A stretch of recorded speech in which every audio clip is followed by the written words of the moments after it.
Bab 27. Pagi itu Sasi sudah bersiap, hari ini hari pertamanya di kampus baru. Dengan menaiki taksi ia menuju kampusnya. Sasi belum memiliki teman di hari pertamanya. Ia memutuskan untuk menunggu di kelas. Pukul 8 pagi sudah banyak mahasiswa yang berdatangan. Gitu pula dengan pria bernama Elkan. Ia siap mengikuti mata kuliahnya hari ini. Gadis itu, mata Elkan langsung tertuju pada gadis berambut sebahu tengah, membaca buku di mejanya. Gadis yang sempat diambil isi dompetnya kemarin. Jadi dia kuliah di sini juga. Apa dia mahasiswi baru? Elkan berjalan melewati meja Sasi. Sasi melihat ke arahnya. Tapi ekspresinya gitu datar. Entah Sasi sudah lupa bertemu dengannya kemarin, atau Sasi memang berpura-pura tidak mengenalnya. Elkan tidak mengerti. Elkan duduk di kursinya. Mata kuliah hari itu pun dimulai. Seorang dosen memberi materinya. Seraya mengamati mahasiswa dan mahasiswi yang menyimak materinya. Dosen pria itu berjalan menuju meja mahasiswa, yang ternyata tengah tertidur. Ia mengambil botol air mineral dan menyipratkannya ke wajah mahasiswa tersebut. "Mau Pak, saya mau nikah." Spontan mahasiswa itu terbangun namun masih mengigau. "Mau nikah sama siapa kamu?" tegur sang dosen. Sontak saja membuat mahasiswa itu terkejut. Gelak tawa pun pecah di dalam ruangan tersebut. Menertawakan mahasiswa tersebut, mata Elkan kembali tertuju pada Sasi. Ia menatap heran Sasi dari mejanya. Karena hanya Sasi yang tetap memasang ekspresi datar di saat yang lain tertawa. Apa gadis itu tidak sudah berwajah datar sejak lahir? Gumam Elkan. Beberapa mata kuliah hari itu selesai. Sasi merapihkan bukunya lalu bergegas pulang sore itu. Sasi menunggu taksi di pinggir jalan. Ponselnya berdering. Ia bergegas mengambil ponselnya dari dalam tasnya. Tiba-tiba saja seorang pria merampas ponsel Sasi di tempat yang kebetulan sedang sepi itu. "Jambret!" teriak Sasi. Elkan yang melihat hal tersebut bergegas mengejar jambret tersebut.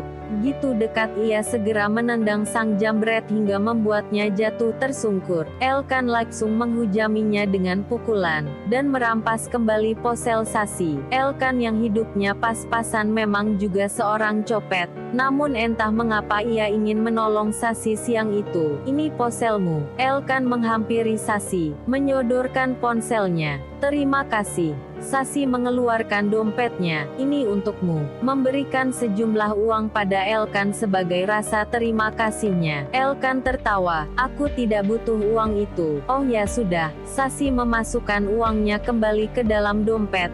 "Terima kasih." Mengambil ponselnya dan berlalu pergi. Elkan tersenyum tipis melihat wajah Sasi yang selalu datar tanpa ekspresi.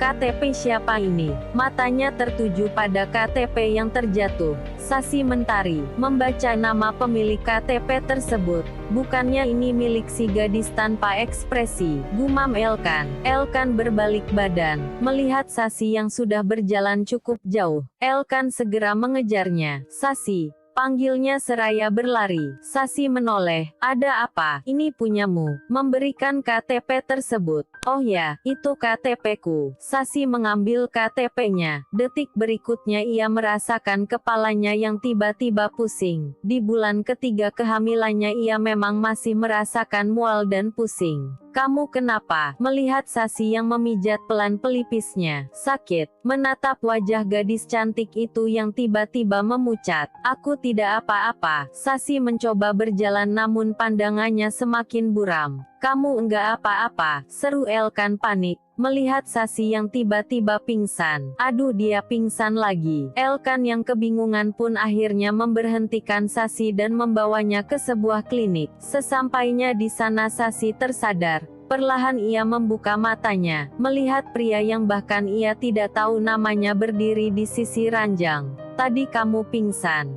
"Pingsan? Sudah siuman," sapa seorang dokter wanita, menghampiri Sasi. "Tekanan darah Anda sangat rendah. Ini biasa terjadi pada awal kehamilan. Saya akan memberikan obat penambah darah," sambung dokter tersebut. "Hamil?" Elkan yang mendengar hal tersebut pun sontak saja terkejut.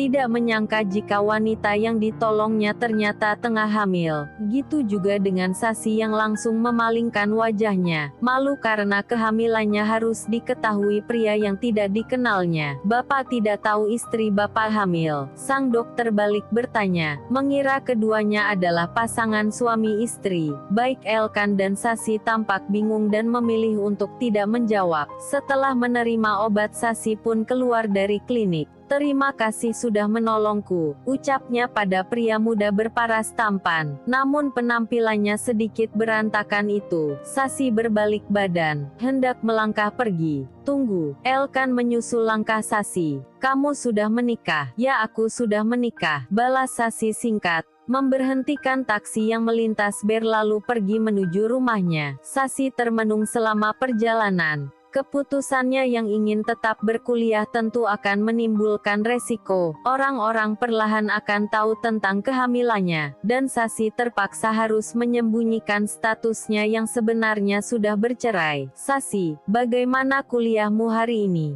tanya Ibu Rini saat makan malam mereka. Sasi tertegun. Hari ini tidak terlalu baik untuknya. Seorang pria yang tidak dikenalnya harus tahu tentang kehamilannya. "Biasa saja, Bu," jawab Sasi, menyudahi makan malamnya. Sedangkan Ibu Rini membersihkan meja makan setelahnya. Saat hendak menuju kamarnya, ia melihat Sasi yang duduk termenung di ruang tengah. Ibu Rini menatapnya iba. Keadaan Sasi memang sudah lebih baik.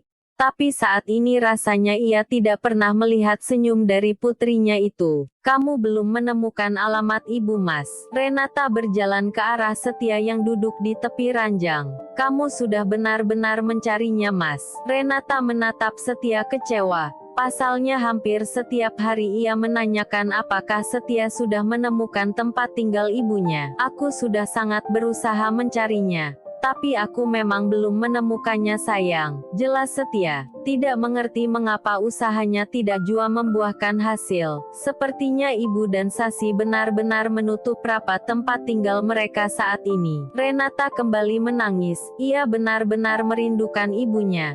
Tapi apa daya, sang ibu saat ini sudah sangat membencinya. "Sayang, percaya padaku, aku akan berusaha menemukan alamat mereka," Setia kembali meyakinkan. Memeluk Renata. Siang itu Renata memutuskan untuk ke kampus. Sesampainya di sana, bola matanya mencari seseorang di area kampus. "Lita," panggil Renata. Gadis itu menoleh. "Kamu?" Terkejut melihat Renata. "Bisa kita bicara?" Renata pun mengajak sahabat Sasi itu ke taman belakang kampus dan duduk di sana. "Lita, aku tahu kamu orang yang cukup dekat dengan Sasi. Apa kamu tahu keberadaannya saat ini?" Mendengar ucapan Renata membuat Lita tertawa. Bagaimana bisa seorang kakak menanyakan keberadaan adiknya pada orang lain? "Apa kamu tidak bisa menjaga adikmu?" ucapnya dengan nada mengejek. Percikan amarah seketika timbul, mengingat bagaimana seorang Renata tega mengkhianati adiknya sendiri. Renata terdiam, ia sadar jika Lita akan mencemooh dirinya. Renata berusaha menipis rasa malunya. Renata yakin jika Lita masih berkomunikasi dengan Sasi, dan pasti tahu di mana Sasi berada saat ini. Atau jangan-jangan kamu sibuk menjaga pria yang sudah kamu rampas. Lita kembali mengejek. "Kamu cukup katakan di mana Sasi berada. Kamu tahu kan?" pungkas Renata. Lita berdiri dari duduknya. "Walaupun aku tahu, aku tidak akan pernah memberitahukannya padamu. Sasi berhak hidup tenang tanpa manusia menjijikan sepertimu," sambung Lita yang langsung berlalu pergi. Renata masih diam mematung di kursinya. Matanya sudah memanas menahan air mata. Tidak tahu lagi harus kemana mencari tempat tinggal ibu dan adiknya saat ini. 1 minggu berlalu. Sasi mulai terbiasa dengan kampus barunya. Ia pun sudah mendapatkan banyak teman di sana. Sasi cukup merasa bahagia dengan keadaannya saat ini. Setidaknya ia bisa melupakan luka di masa lalunya. "Sasi, panggil seorang gadis cantik bernama Meisha. Nanti malam datang ke party aku ya, ajaknya. Party? Di mana? Di klub Galaxy. Klub malam? Iyalah Sasi, kita ini udah dewasa. Masa mau adain party di rumah sambil pakai topi ulang tahun gitu? Meisha terkekeh. Pokoknya kamu harus datang ya,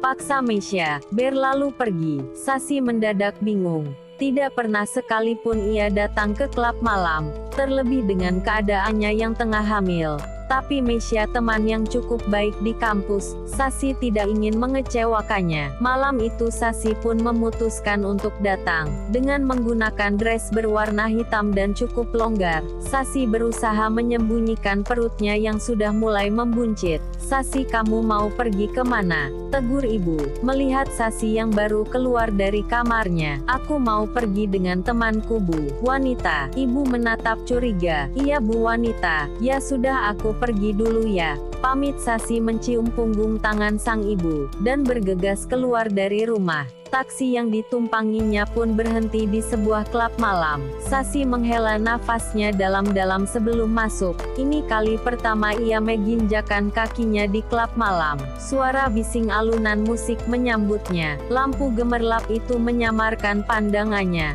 penuh dengan orang-orang yang bersenang-senang, mengikuti alunan musik ataupun bercumbu di sebarang tempat. Sasi berjalan dengan risih.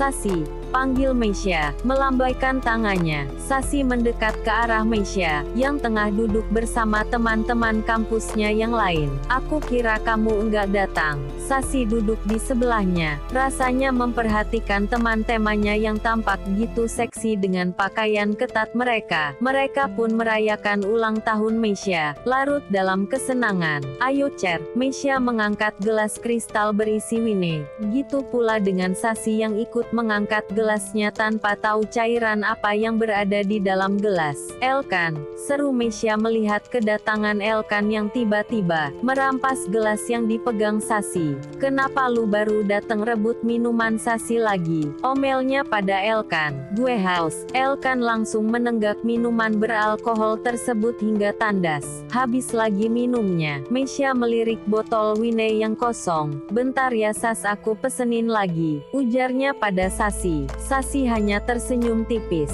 Apa kamu mau membunuh bayimu? Bisik Elkan yang duduk di sebelah Sasi. Sasi mendelik, menoleh ke arah Elkan. Tidak mengerti dengan ucapannya. Itu alkohol, bisik Elkan kembali. Raut wajah Sasi semakin terkejut. Ia benar-benar tidak tahu jika minuman yang hendak ditengguknya adalah alkohol. Elkan menggelengkan kepalanya, tidak menyangka jika gadis bernama Sasi itu benar-benar polos. Sas, ke sana yuk, ajak Meisha menunjuk ke arah Dej yang tengah memainkan musik, mengajak Sasi menari bersama yang lain. Nanti aja deh. Sasi memilih duduk, memperhatikan teman-temannya yang sudah berbaur dengan yang lain, mengikuti alunan musik. Tidak mungkin ibu hamil sepertinya ikut menari. Sedangkan Elkan sudah tidak ada. 20 menit Sasi duduk, memperhatikan suasana klub malam itu yang semakin riuh dengan orang-orang yang bersenang-senang. Namun gemerlap lampu dan alunan musik justru membuatnya pusing.